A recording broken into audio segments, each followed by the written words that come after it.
নমস্কার, আমি অমলেন্দু। গল্প আড্ডা ব্লগে আপনাকে সুস্বাগতম। আজ আমরা এসেছি প্রাণনাথ কালীবাড়ি। এর ইতিহাস পরে বলছি, আগে বলে নেই কিভাবে যাবেন।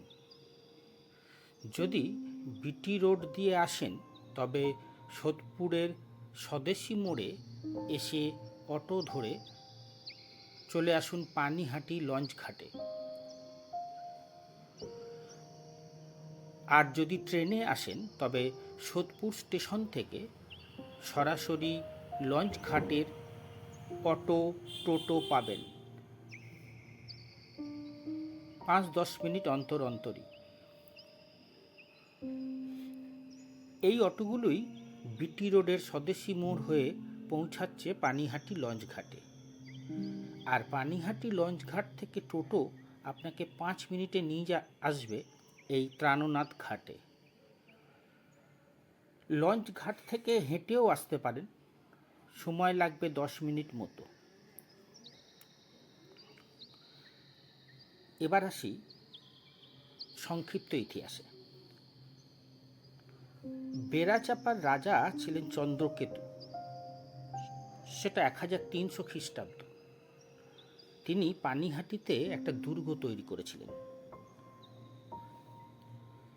সেখানে তার আরাধ্য দেবতা ছিলেন মা কালী। মা পূজিত হতেন ভবানী রূপে, তাই দুর্গটির অপর পরিচয় ছিল গড় ভবানী। বর্গীরা এসে লুটপাট করে এখানে।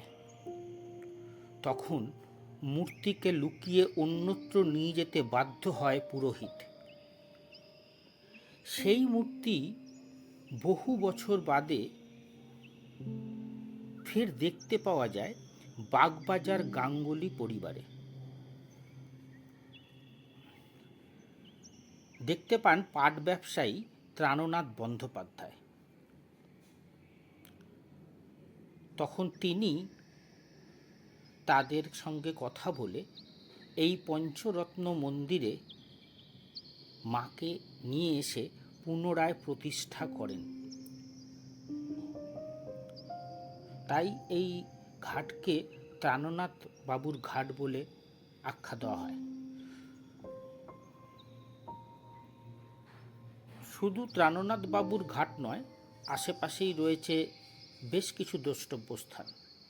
যেমন এর পাশেই দেখতে পাবেন সৎসঙ্গের একটি সুন্দর মন্দির।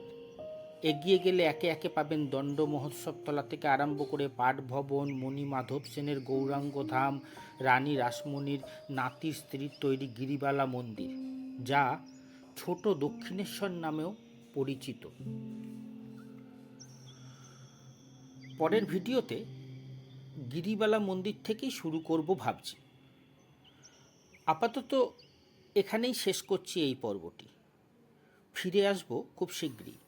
যাতে পরের ভিডিওটা সহজে পেয়ে যান, তার জন্য লাইক ও সাবস্ক্রাইব অবশ্যই করবেন। ভালো থাকবেন।